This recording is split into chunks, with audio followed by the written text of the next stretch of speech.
Felicia, you doubled your gym in 6 months. We're a studio that works with electromuscle stimulation, and it's 90% deeper than a regular traditional workout. It's also great for people, especially women 40 and over, who they get huge cortisol and inflammation spikes when they're doing the F45s every day or the Orange Theories every day. I remember you sold the gym, and then you got out and you started doing a bunch of stuff. You Yeah. are an entrepreneur through and through. Felicia, you doubled your gym in 6 months, and you did it mainly using a social media strategy, but you have a lot of stuff that you do, and we're going to dive into that today. You just got this gym about, 6, 7 months ago? Yeah, 7 months ago. Okay. And I wanted to interview you on this podcast because your ability to generate leads, many of which are organic, so they really don't cost you anything, is above average from what I see, and you're doing it in a really cool way. Your sales process is awesome, which leads you to an 85% close rate on showed appointments, which is well above average. And you got a 33% close rate on your total leads, which is really great, considering you're also doing paid ads. Your retention, when we talked, you're also retaining 96 to 98% of your members every month, which is considered industry best. So all really good things. And I want to spend a good portion of today really talking about your organic strategy. That's where we're going to spend most time. I just found it very interesting, and I could tell that's where you get a lot of energy. You really like it. So how you think about it, how you plan for it, the execution, all of it. And then we may dive into some other stuff as well. So Felicia, welcome again to the GSD show. An OG. You've been on a few times. Is this a third? Oh my gosh, it is. Fourth. A fourth. So What? this is your third I have to be solo. am I like I would say the record for it's most gotta- guests? You might be the most. I'm competitive. You so- might be the most, actually. I got to So check. if I'm not, I want to plan another one before we leave. If it's not you, it's me. Yeah.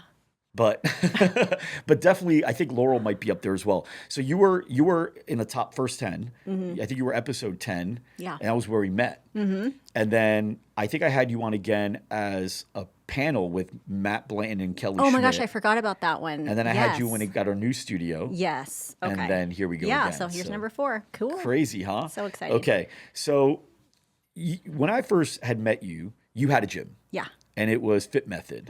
It was out in Gilbert.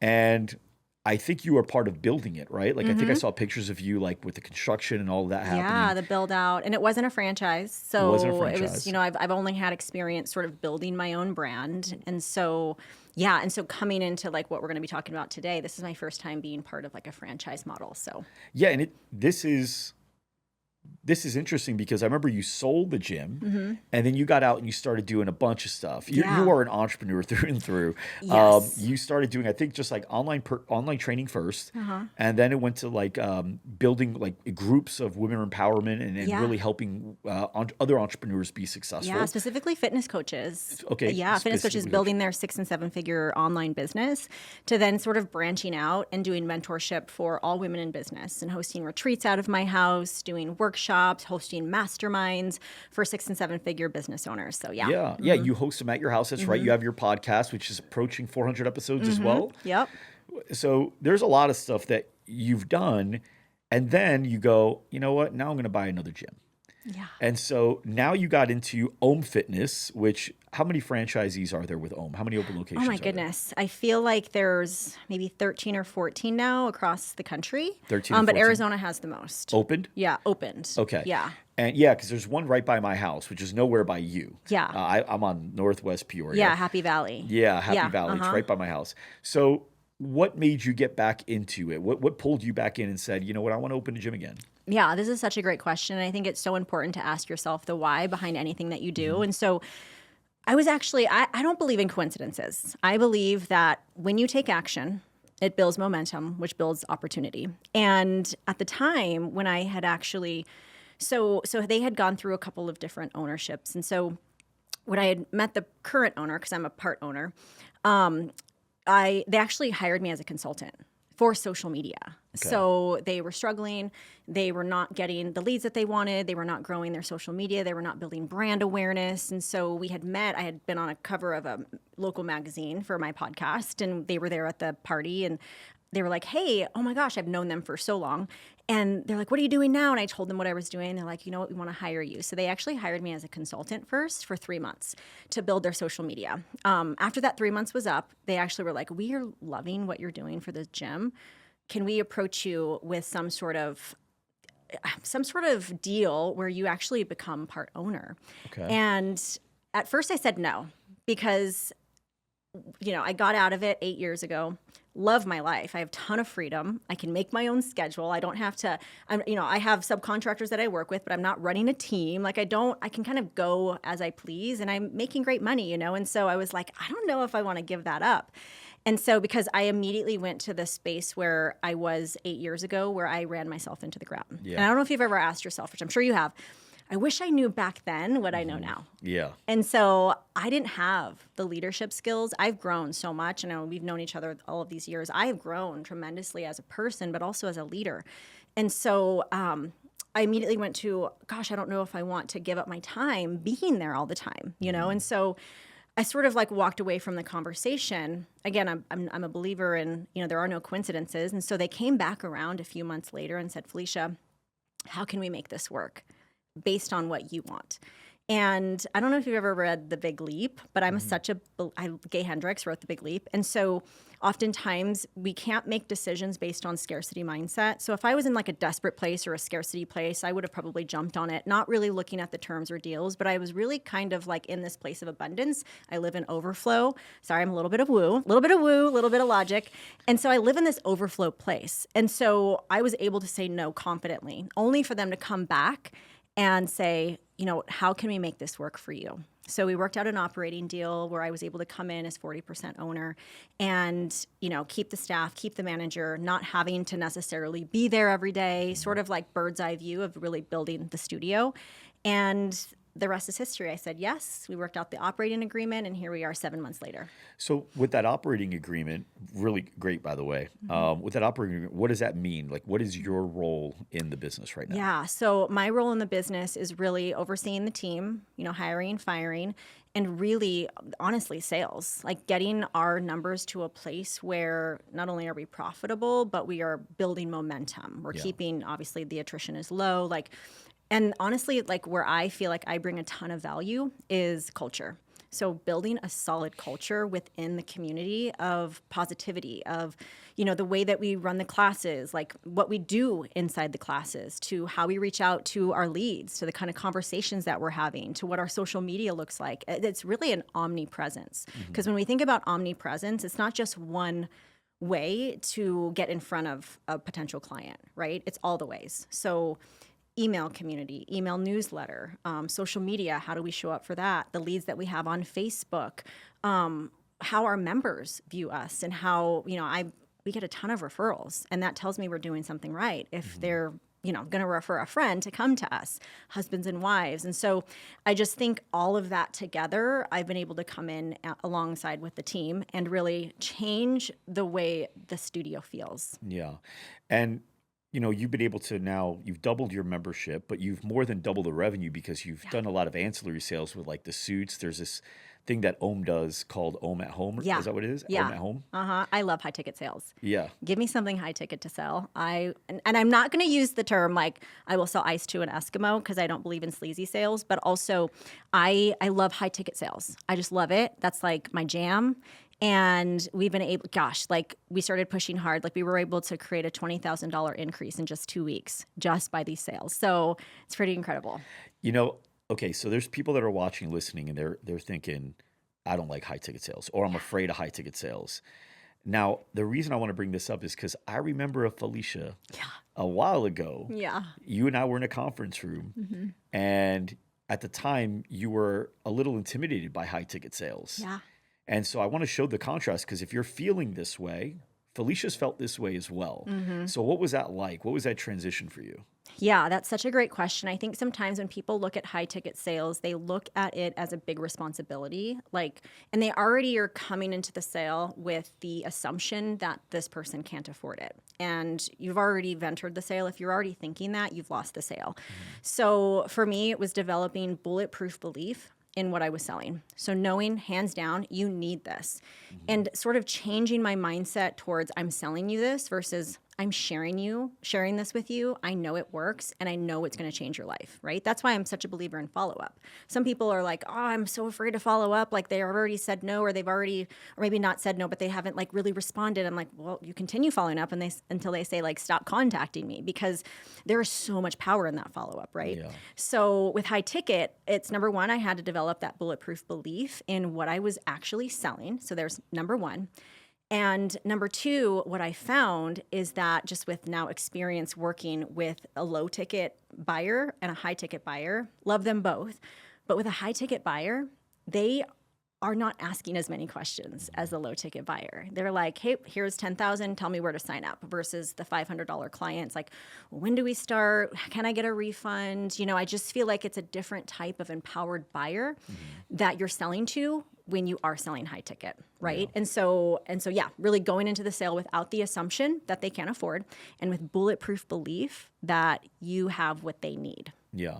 Now the Ohm at Home, you talk about high ticket. So what is the ticket and what is the product that Yeah. that is offered to the members? Yeah, absolutely. So our Ohm at Home kit, basically it's your EMS suit. So an EMS suit is, we're a studio that works with electromuscle stimulation, and it's 90% deeper than a regular traditional workout. It's also great for people, especially women 40 and over, who they get, huge cortisol and inflammation spikes when they're doing the F45s every day or the Orange Theories every day. Now, not a knock against those gyms. I love those types of workout.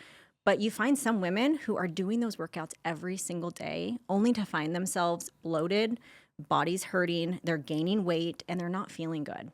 And so with this type of workout, it's only 3 times a week, 25 minutes, and you're getting 90% deeper muscle contraction than a traditional workout. And so with the Ohm at Home kit, you're getting your EMS suit, you're getting your battery, some activation bands, and then the subscription is sold separately. And I think for me, I look at high ticket as anything above 1,000, and so the kit is $1,049. And then the subscription is separate. So it's like a monthly minutes essentially that you're buying. Wow. And you sold how many of these? Oh gosh, we sold in the last few months, we've sold over 20.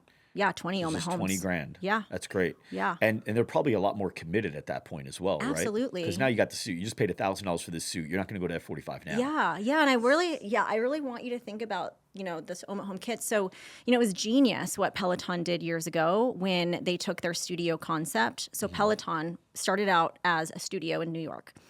And, it's one of those like ideas where you're like, gosh, I feel like I thought of that. I just couldn't execute like they executed, yeah. right? And so they were like, wow, let's create these treadmills. Let's get them in people's homes. And basically what you see on Peloton and all the classes are done out of their studio in New York.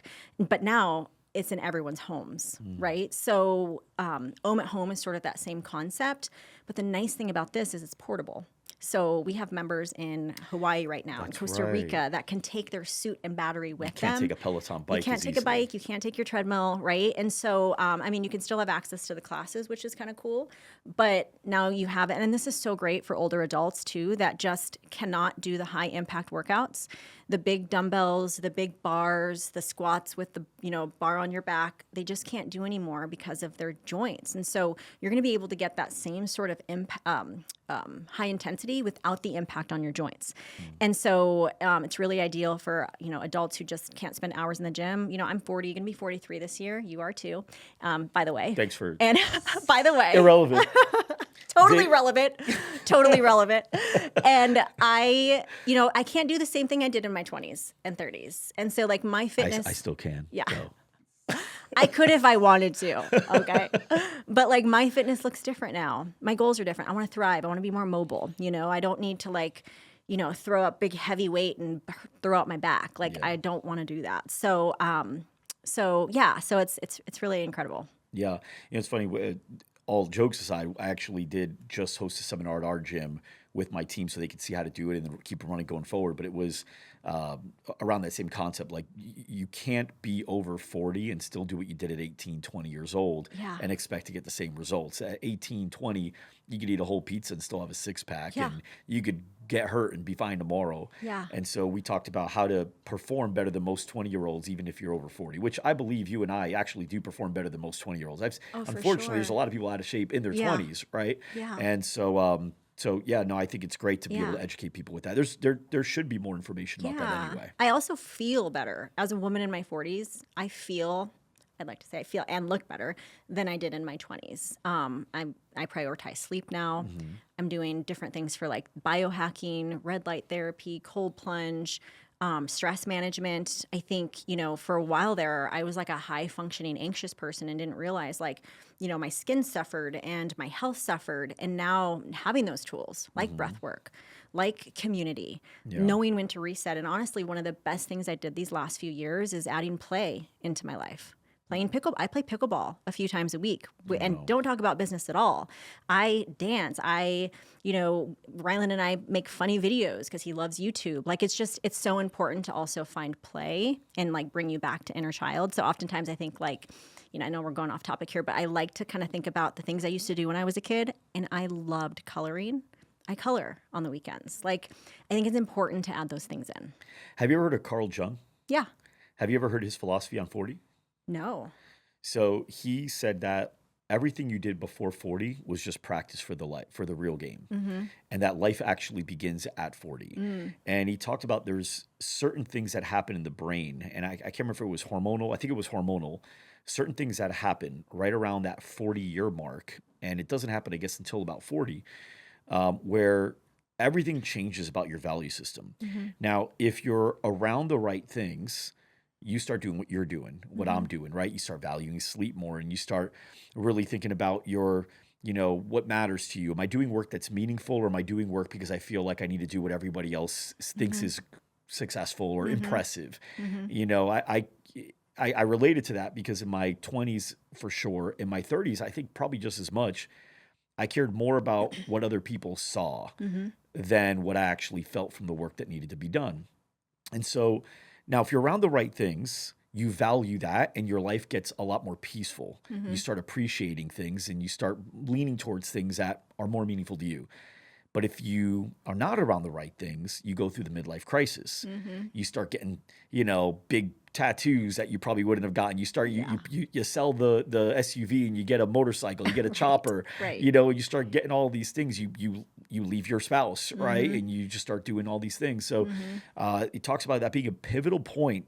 Like for everybody listening, if you're in your 30s right now and you're approaching your 40s, there's, according to this, and it makes sense, there's no more important time than to start surrounding yourself around the things that you hope to be around, right? To be like. Yeah. Because you will become, like, you're going to adopt that mindset. But Yeah. it happened right around 40 for me. Like, I started Same. reading on Stoicism. I started getting more faithful, spiritual. And I also just started looking back and going, like, I don't know if I even care about that. Yeah, but it makes you money. Yeah, but I don't care. Like, I'd rather do that. Yeah, I remember you started working on like your emotional maturity and Emotional intelligence. emotional intelligence. Like I think that I think even as a woman, I think you start to realize too, your circle starts to get smaller, and that's okay. Also, I think a big lesson for me is saying no to the things that aren't aligned, and not just say yes to be the people pleaser, or just to please everyone. That definitely was me. And so I've, learned to stand up for myself. I've learned to say no to the things that weren't aligned. I've learned to check in with myself and not just go after the shiny object, because that definitely was me as well. And so, and I realized like everything always just works out the way it's supposed to when I do live life like that. So Yeah. yeah. There's a really, I know you're a big fan of Jim Rohn, and he talks about how the mindset of everything just works out. And when you have that mindset, everything actually seems to really just work out. Yeah. Marjan, my wife, thinks, well, she used to think I was wild, crazy, because I would be like, it's going to work out. Everything works out. But now she's at the point where she just trusts it because she knows when I say it, it just actually does. That's awesome. Okay. I was okay with that tangent. Let's come back though. So social media is something that you've always done really well. In fact, even from the very first GSD episode 10, the reason I had you on was because you had a big following and they were an engaged following, and you had it on several platforms. And you're talking back in 2015, so this is pre-TikTok, Yeah. right? It was mainly Instagram is where I saw, and then eventually got into the Snapchat game, I remember.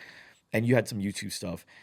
But you've never really let go of the social stuff. You've always made it a big part of your business and how it grows. Mm-hmm. What I'd like to know is, how is it different, and how do you look at it and think about it when it comes to the gym, and how you leverage it in order to grow the business? That's such a great question. So I want to preface this by saying, for people who struggle with social media, but also who has a business, obviously a gym, I find that social media tends to kind of go by the wayside for a lot of gym owners. There's so much on your plate. You're focusing on your leads. You're obviously maybe even paying for Facebook ads. You're focusing on your team, on your clients, and growing. And a lot of times, sort of the social media sort of falls by the wayside. And I want you to just really think about this, like how we have this incredible tool, this free tool, right? That we get to share content to people all around the world, right? And I think where people get stuck is like, well, no one watches my stuff. No one is seeing me. And I just want to say this, like, there are people watching you right now. And what's happening is you may not get the instant gratification of like the validation of the likes or the views, but people are watching you. And it just takes one person or one video to just pop off. And there's no turning back, right?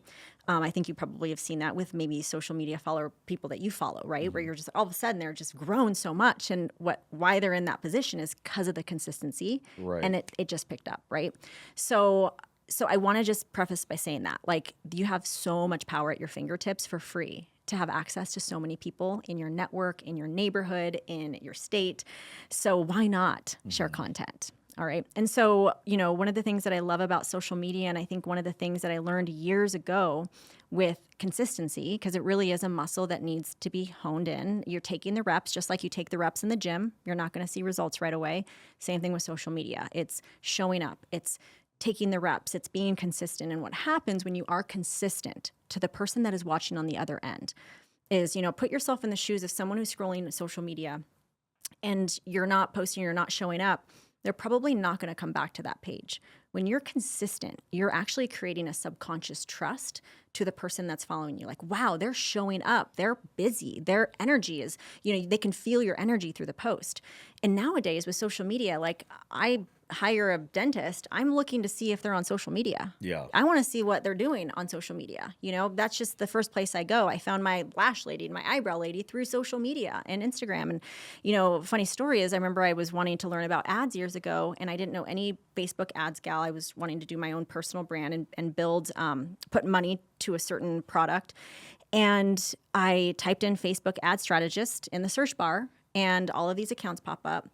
And I start clicking on accounts. First one, oh, she hasn't posted in 6 weeks. Okay, I'm not going to follow her. I'm not going to, go to the next gal. Oh, Jamie. Oh, wow, she has this free downloadable. She just posted, this educational post all about Facebook ads, how to grow your business. I signed up for her email list. I'm getting the email. Literally 3 days later, I'm paying her $5,000 for a VIP day, right? Wow. All from the search on social media. Like, that's how it can happen. But if you're not showing up consistently, there's not going to be that trust that's built with the consumer on the other end, Yeah. right? And obviously this can be different on like YouTube. I know we talked about like Mr. Beast earlier. Like, Mr. Beast isn't posting every day a video, maybe once a month, but he focuses now on quality, not quantity, right? For social media, especially when you're building your gym, we're definitely, yes, quality is good, but I think just showing up and educating, giving value is going to be a game changer for you. Yeah. There's it's funny with social media because the platforms have adjusted so much. And when you talk about posting a lot of really good content, especially helpful content, back 2010, when I really first started Loud Rumor, it was an SEO company. That's really what we were at the time. Well, we did some web design and SEO. And I remember SEO was such a big thing because, people were going to Google to find you. What we're now focusing on is what I call AIO, which is artificial intelligence optimization. So we have a lot of our gyms that are getting found now through ChatGPT. Yeah. And I'm getting found through ChatGPT. But the ones that are getting found on tools like ChatGPT or Perplexity or Gemini or any of these are the ones that are posting content where the content that they're talking about, because of the transcriptions, that's how captions are able to generate, is actually related to the thing that the person might be searching for, a problem they're looking to solve, right? So for us, being able to talk about how we help coach gyms and we help, grow gyms. When somebody's searching, how do I grow my gym? Are there companies that can help me with this? Loud Rumor is a more likely option to pop up. Same thing with the gym. If I'm looking for a personal trainer and hey, what are some of the best personal trainers in Greyhawk? Yeah. Well, when you can coach your members to post either comments on your page, on your post that you have, or to leave reviews. And in the reviews, just say like, hey, if you feel like we're the best personal trainers in Greyhawk, just say it. Yeah. If it's true. Right. Right. And then they'll say they're the best personal trainers in Greyhawk. That's super important because that's how people are searching now. For the first time, Google is not the top search engine when it comes to the Gen Z demographic, the younger demographic. My daughter hates Google. She's 14. Yeah. So the other day, we were in the car. Yesterday, we were driving, and a song came on. It was an old school song, "I Swear" by All for One. Remember that? I swear. I'm terrible at moon and the stars in Yeah. the sky. So that came on, and she sees me start singing it right away. So she's like, I don't know the words of this, but it's good. And I go, well, just Google it. She's like, ew. And Shazam. she pulls up her phone and she chat GPTs. Oh, I would have picked up lyrics. Shazam. She chat GPT the lyrics. Wow. I go, do you chat GPT everything? She goes, yeah. I go, when do you use Google? She's like, never. Oh, wow. Wow. Okay. So now, how do we think about AI Yeah. when we're creating our content? Yeah. How do we think about what people are searching, what problems they're having, what solutions, what they Yeah. want? What is EMS? How does it work? Yeah. The way you pitched it earlier was so great, by the way. We should give her that snippet for an ad. You were like, Yeah. if you're feeling this pain, Yeah. it was so great. So that's the next piece of it. But the people like you that are creating so much content, you have such a head start Yeah. because ChatGPT acts like a human being. Yeah. I use ChatGPT daily. Just Just little things like email newsletters or just even, I even love to just create prompts. Like I'll even have it ask me reflective questions on, things I could journal on. I even, this is, if you want to get your world rocked, ask it to basically take a look and audit your social media and ask it where you're limited and where you're holding yourself back. Ooh. And you'd be shocked at what some of the answers. What did you find? It's that I try to present a very polished look all the time, very curated, and I would benefit to being a little bit more raw in the moment. And I took note to that. I was like, okay, let me be a Gen Zer because I'm not. I'm a millennial. And so I'm, got to think about what I'm going to say before I pull that phone out. But now if you look at the Gen Zer, and I'm on TikTok quite a bit, they're just pulling out their phone and they're starting mid-sentence with a conversation. They're not like, hey guys, you know what I mean? They never do that. They're literally pulling out their phone. So I was in line at Starbucks and there was this woman behind me. Like they're already like they're talking to a friend. Wow. And that is what has allowed them to really excel because it's so natural. Obviously, they also grew up with phones, grew up with just picking up their phone, being able to talk to it. It's obviously different with an older generation. But if you could just if I could give you any tip today, even in starting video, is just to pick it up and start talking mid-sentence. You know what's funny? Even just saying that, like I want to know what happened at Starbucks. Yeah. Right. So if you're like, hey, so I walked into the store earlier. Like Yeah. that's how books start. Yeah, absolutely. Wow, that's interesting. And just remind yourself to do that every time you start a video. I promise you're just going to keep the attention of the viewer so much longer. Because they want to get to the end of the story and they want to hear the lesson or hear the outcome essentially. Wow. And that's something that I'm taking note from, the younger generation and how they show up on video. Something that I also love. TikTok is so great. I'm going to even push even harder on my TikTok channel. I've been able to grow it in the last 8 months to around 35,000. And I feel like with TikTok, what they'll also give you what is trending based on the followers that you have. So if you go into the search bar and you type in creator insights and you search, it'll actually give you the top 10 different videos you should create right now that will help you go viral. Because of what your followers are into. Yes. And for me, a lot of it is around fitness. No matter what I did to even try to because I've been in mentorship, I've been coaching women and helping, people in entrepreneurship. But who I am at the core, my followers just want to know what I do for fitness. Yeah. And that still holds true even when I type it and when I search for it. Now, the more you follow that though, the more that's going to be that way because you're just going to keep get more followers in that particular way, though, right? Yeah, yeah. So I guess for me too, thinking about my bottom line and what I'm selling. So if I wanted to really use my TikTok and educate about EMS and start talking about Ohm at home, then I would lean into that, right? Which I definitely want to do. So yeah, if you're, I had a video go viral in December. I think it got 20 million. Very rare for me. I'm not saying that I'm trying to go viral. I don't try to go viral. It happens every once in a while.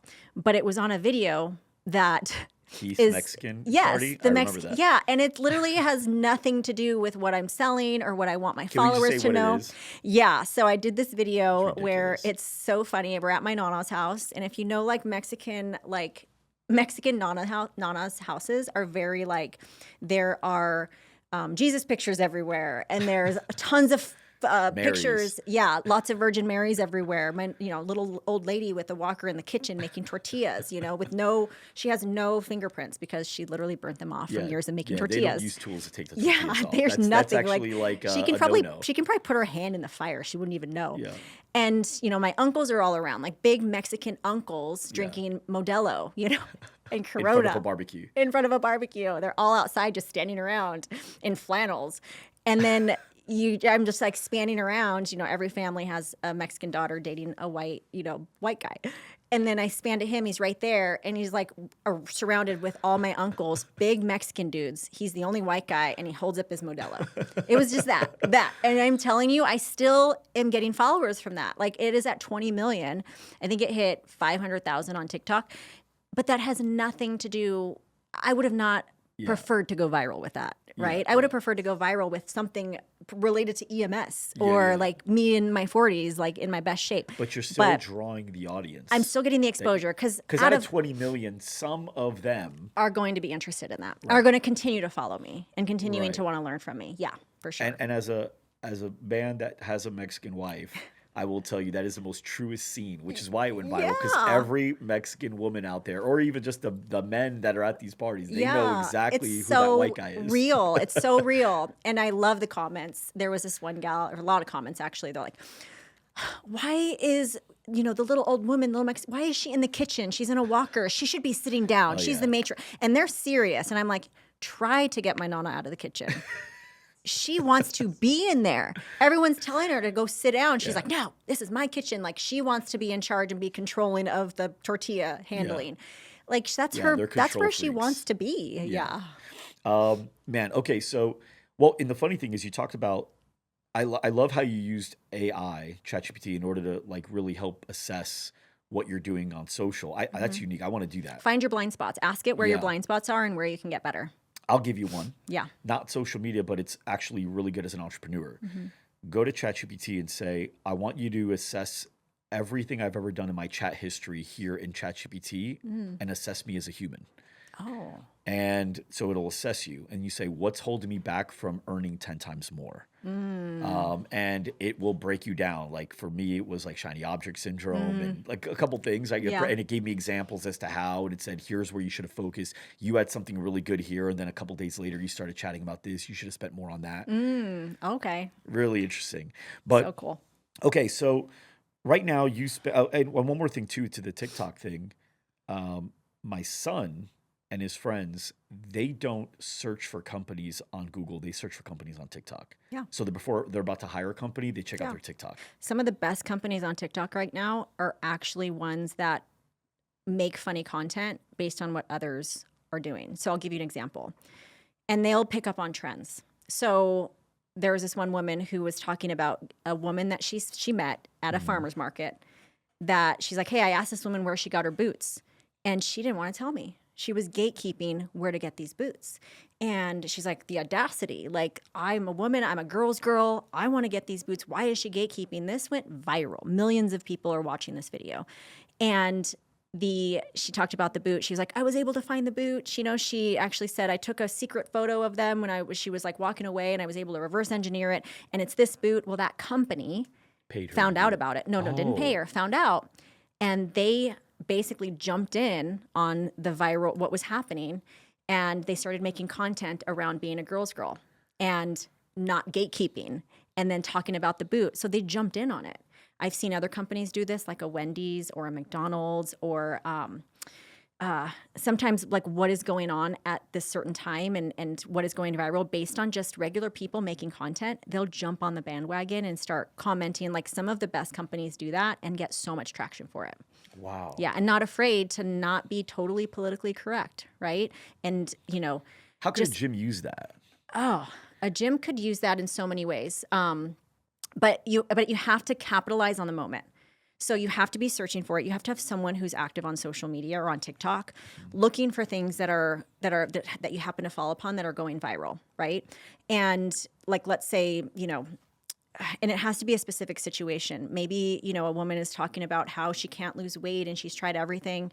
And then, them following up and making a video about that using their tools or what they specialize in, right? So it's very, very timely. And you have to be on social media to find it.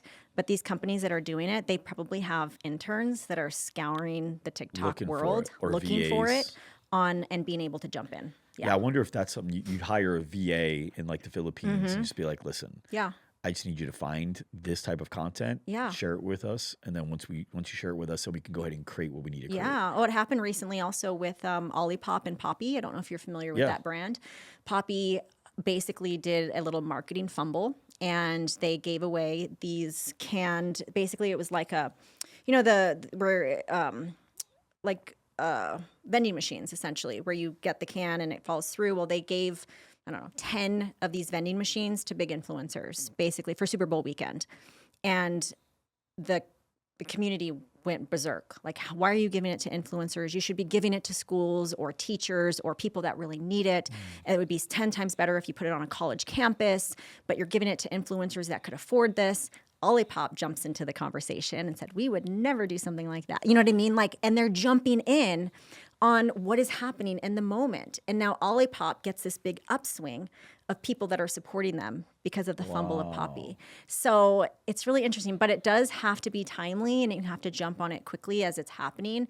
And you have to have people on your team that are searching for things like that as an opportunity.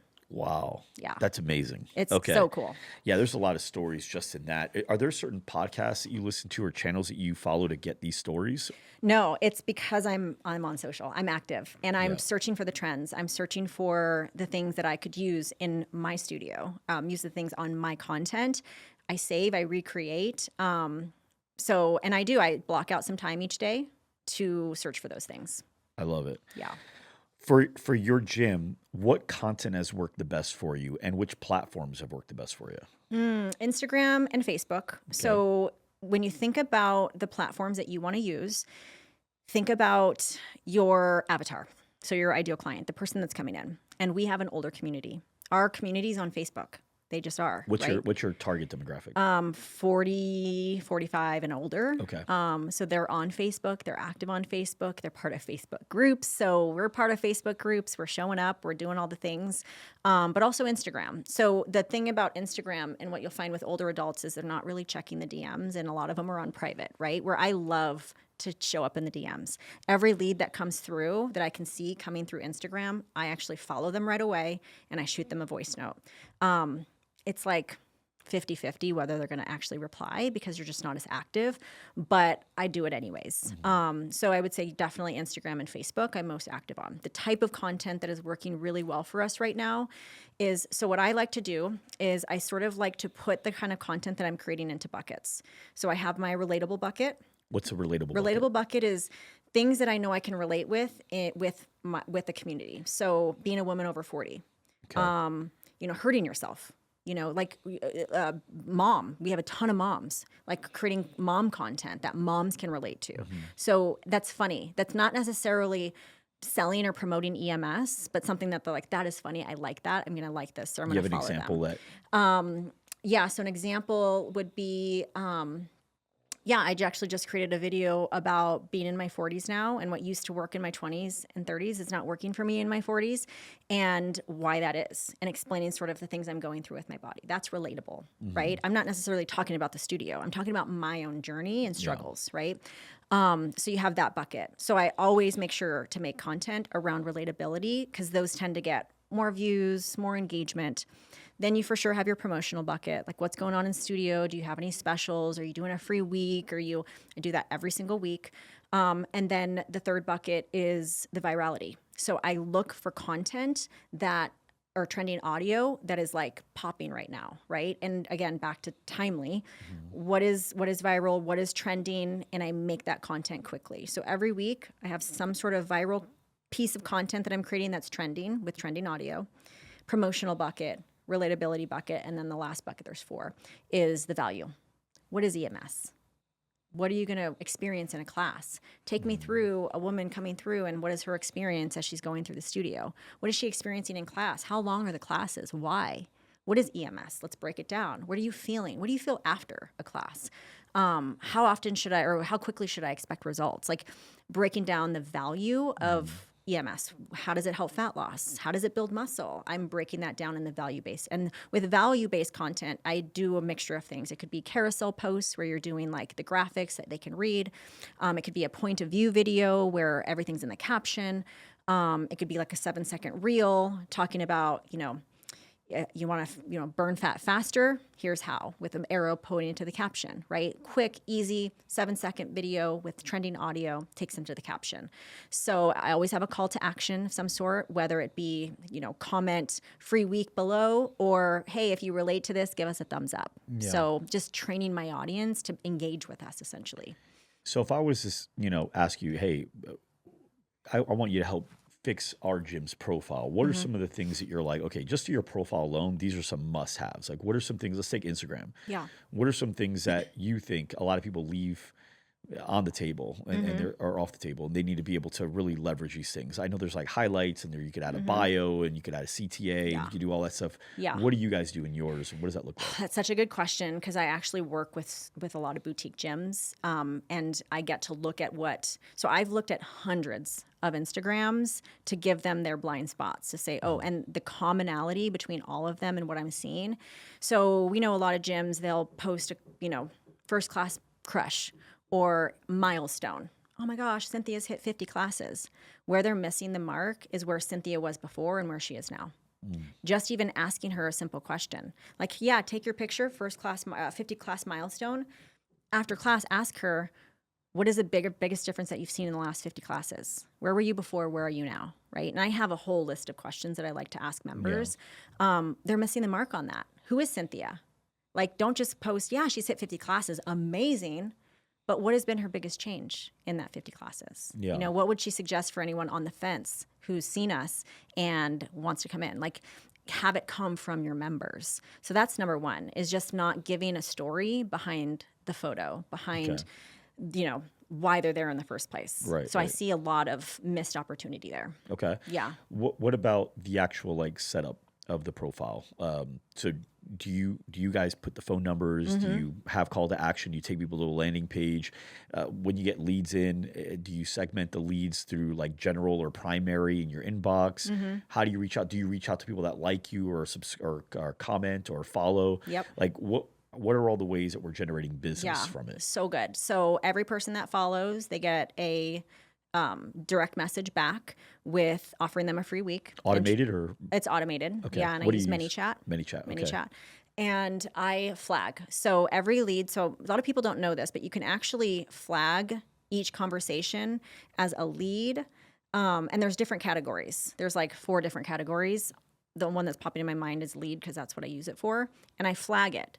So and every week I go back in there, follow up. And we also have a follow-up system within our CRM. So we have different categories from booked to not booked to hot lead to respond, sent a text but didn't respond. And so you can also set that up in your Instagram. So I would categorize all that so nothing gets missed. But I do a ManyChat, and every person that follows gets a text back asking them if they want to book a free week. And then when that happens, is there any message sent to or notification sent to somebody in your team overseeing sales in order to let them know, hey, there's a real lead here that's ready to go? Yeah, so 3 people have access to that, and we're all active in that. Oftentimes, the FDC, which is our front desk concierge, they'll have access to that. They can see it come through. They can actually see it come through our CRM as well. So they can actually respond through the computer and not the phone. Now, that's if somebody messages you, right? Yeah. What if somebody follows you? It's right away. So you can set that up through ManyChat. Okay. ManyChat is like a $25 a month service. So you can send out an automation. You can actually don't have to use ManyChat though. You can do it right through Instagram. You can set Really? up an automation for when someone follows you, they send an automated message right back. And that's Okay. something you can probably search through right in your Instagram page. You could ChatGPT how to do it. Yeah, ChatGPT how to do it. You don't have to pay any money to do it. ManyChat is great for keywords. So like if someone drops a keyword, free week, it sends them an automation or a link. And then the bio, it basically breaks down what our workout is, 25-minute workout, equivalent to a 2-hour, burn fat, build muscle. There's a link to our landing page to basically book their free week, and then our phone number. Okay. Now you talk about the different buckets. You had like relatability and all that other stuff. How far out in advance do you plan? Like how much of it is planning? How much of it is spontaneous? What does that look like? Like the process of it? Oh, that's such a good question. I am not, as much as I love to plan, and now I will plan for events. So like, for instance, we have a Mother's Day coming up. I don't know when this is going to launch, but like Mother's Day is coming up. I've already been interviewing our own moms, asking them questions. So I have the little voice, the little microphone, and it's like 10 women where I splice it together, basically tips that they would give to moms who are, prioritizing wellness and fitness.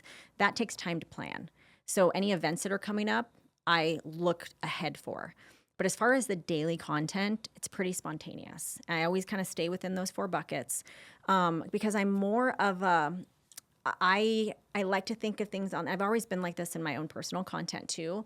I don't schedule posts out. I don't do any of that. I like to create spontaneously. I'm very creative, and I tend to, when I get those creative spurts, especially in the morning, I run with it. So I don't really plan too much far out when it comes to content. It's only around what we're promoting or what is coming up that I need to promote is when I plan it. Now, for the editing of these videos, do you use certain VAs or like how does that work in order to get these done? Yeah. Because you're doing a lot. Yeah, that's such a great question because editing's again a skill that I've really honed. I've impressed my 10-year-old stepson with how I edit. He's like, "What? You did that so fast?" Because he's always he wants to create his own YouTube channel, and he's just like so impressed in like how quickly I do it. And so as far as the editing goes, I edit right in app. So TikTok and Instagram, I edit right in app. With videos like talk to screen or things that I need to add captions to, or maybe I want to shorten the videos so it's quicker, I use captions. Captions is great. I love captions. So if you have a video it's a 2-minute video that you're talking to screen, you're educating, I would throw it in there. It's going to take out all of the dead spots and it's going to make it real quick and easier to listen to and add captions to it. Oh, so captions is the name of the tool. Yeah, captions is the name of the tool. So you don't put the captions right from Instagram. Yes and no, sometimes. But if it's a longer form video, like I'm going to post a video today that you'll see, I threw it in captions. Okay. It shortened the video. Okay. And it added the captions to it. And one thing that I actually do use a lot of is CapCut. Yeah. CapCut is fantastic. I love it. It actually allows me to take like a 1-minute video, cut it down to 15 seconds where it's like, you'll see me walking, you'll see me over here. It's a little bit faster. And so, yeah, It automatically does it for you? I have to do it. So I have to go in there and cut it. But, and I'm sure it probably has an AI feature. Well, it can do that for you. I always just manually do it. It's so easy. Yeah. So easy. Once you start doing it a few times, I'm telling you, it's such an easy process. Yeah. Yeah. I know my team is using CapCut for some of the quick reel stuff. And it's an easy thing to learn. My daughter, she's 14. She's learning it. Right. Yeah. So it is an easy tool. I mean, I think tools are just getting more and more intuitive, especially with AI. Yeah. So that's great. What other tools are you using? You said captions, CapCut, ManyChat, anything else? I would say that's it. I like to create in-app. TikTok is incredibly easy to create. I think it's a little easier than Reels, if I'm being honest. Instagram. Nope, I think that's it. Captions, CapCuts. Also, along with captions, you can, and this is something I like to use ChatGPT for, I'll have it write me scripts. Okay. So depending on what I'm talking about, what I'm selling, I'll have it write create a 30-second script. These are the things in my tone, not, relatable. I'll do all these terms that I use and it'll create a script. I copy and paste that right into captions. It's right on screen and I read the script as I'm going. Wow. Okay, Yeah. cool. As far as when you post, do you care about day, time of day, anything like that? I don't. No? No, So is it 10 o'clock at night you feel you put it? yeah, I feel like it's kind of like calories, right? Like I don't really care if someone eats calories at 8 p.m. It's really a matter of like how many calories you ate in that day. So same thing with posting. I say just, give yourself grace and just, if you can, be consistent. Just be consistent. Okay, cool. You also, the reason I had you on the show, I think maybe the third time, we talked about your ability to do PR, and I had you speak at GSCCon a couple of times because at the time, and you created a course in our portal, and it was titled "How to Get on Local TV 4 to 6 times a month every month," because you did that for like 4 years in a row, something like that. That's a lot. That's a lot of segments that you got. Has any of what you learned in your experience there translated into this world, and how so? Yeah, just being able to be on camera. Okay. And having the confidence to be on camera, being succinct, being short, getting to the point. Some people, it's kind of like you're watching paint dry. You're like, oh my gosh, this is taking forever for her to like say the thing. I think for me, it's been able for me to be like succinct, be quick, get to the point, not be afraid of the camera, that sort of thing. And then leveraging all of those social, leveraging basically all of the things that I did on local TV to social media. Okay. So, yeah. Awesome. All right, before we wrap up, I got 2 fun questions for you. I love I was only going to have one. Did you see what they were? You know what? I didn't even. You know what? I looked at the interview questions. I'm going to be You don't so have honest. to. I'd rather you did. I'm going to be so honest. I don't want to know the questions. I am so much better off the cuff. Okay. So much better. I'm not one to like really prepare ahead of time. I like to whatever drops in for me in that moment, and I'm also like very embodied in what I do. So I often don't prepare. Perfect. Yeah. Well, these are very Felicia questions. Oh, okay. There's 2 of them. So the first one is a pickleball question. Oh, okay. Perfect. Okay. Because you have a pickleball court in your backyard. I do. Which you built. It was pretty cool. So if you could only play pickleball, you could play doubles with any 3 people, dead or alive, and then you get to have a cocktail with them after to just hang out, who would they be? Oh my gosh, really? Any 3 people, dead or alive. And who would be on your team? Who would be on my team? Ooh. Let me think. They can't be pickleball athletes because nobody's going to know who the hell they are. I know. I know. Let me think really quick. Well, we mentioned Matthew McConaughey earlier. Yeah. I like oddly would love to just like talk to him. Shirt on or shirt off Matthew McConaughey? Oh, well, all right. Because I've seen both. Let me see. That would not be too bad. Anyways, no, you know why, though? Because Interstellar is one of my favorite movies. Yeah. I will watch Interstellar like 1,000 times, and I have probably. I've never seen it. You've never seen Interstellar? No, I feel like I'm about to get punched. Yeah, never seen it. Interstellar is so good. Is it? I'm so like as I was driving here, I'm listening to a podcast with Hal Puthoff on like astro. Like I love anything about space and time travel. It's a space movie. It's a space movie. Okay. Yeah, and it's traveling in space. I've seen Galaxy.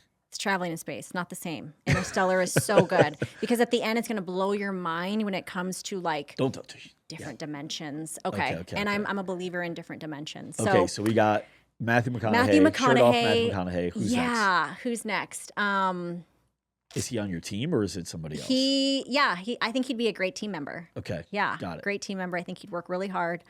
I feel like someone that's popping in my head is like an Olympic athlete. Oh, Gabby Thomas. I don't know who she ran, just at the Olympics. She won a gold medal for the 200 meter. Oh, okay. She's so incredible. She's gonna be quick. Yeah. Okay. And I just love her. I love watching her. I love her.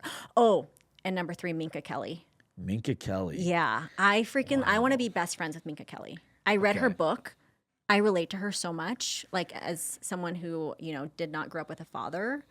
And the things that she went through as a kid, like I want to be her best friend. I love it. So I think if she were to play pickleball with me, she would realize like I'm a great pickleball player and teammate, and then she'd want to be best friends with me. I love it. Yeah. Great picks. Great. I'm surprised there wasn't a comedian in there. Not a Kevin Hart, not a Jerry Seinfeld, not a Kramer, nobody. But it's okay. We're already past it. You can have your regrets. Okay. Now let's go to the next question. Okay. This is a dog question. Oh, okay. Okay. Last one. So you can have your dog do any one of these 3 things. Okay. From now on, this will be either one of your dog's life. Okay. Number 1, your dog can house clean for you, and it'll be as good of a house cleaning as any professional house cleaning company would be. Okay. Like and they love it, so they'll do it all day. Number 2, your dog can drive. Now, by the way, it's legal too. Yeah. For some reason, they have a license where they can drive. So they can drive you anywhere. They can run errands. They can do all that stuff. Okay. And the third one is your dog can talk, but only in French. Oh my gosh. Really? That I'm learning French. I'm learning French. Sorry. So I want to French? talk to Fiona. Yeah. I want to know what her voice sounds like. I want to have conversations with her. Yeah. I already do pretty much, but What if she's like, what if she finally talks and she goes, damn it, you should have just let me drive. I wanted to drive. I wanted to drive. I want to go to the Yeah. park. Oh, no. I And that's want to what hear she her little says. voice. I know. That would be Imagine heartbreaking. That would be. That You would be stole it from her. heartbreaking. It's like the genie. You took the wish. Yeah, I know. Okay, well, I appreciate you being on the show again. The next one would for sure put you in the leg up, so we had to figure out when that would be. But always awesome, and loving watching the gym grow. And yeah, we're excited to have you at GSDCon. Yeah, you'll be heading out same. there too. Thank Okay, you. cool. Yeah, so For everybody watching, everybody listening, thank you so much for tuning in, and we will see you next time.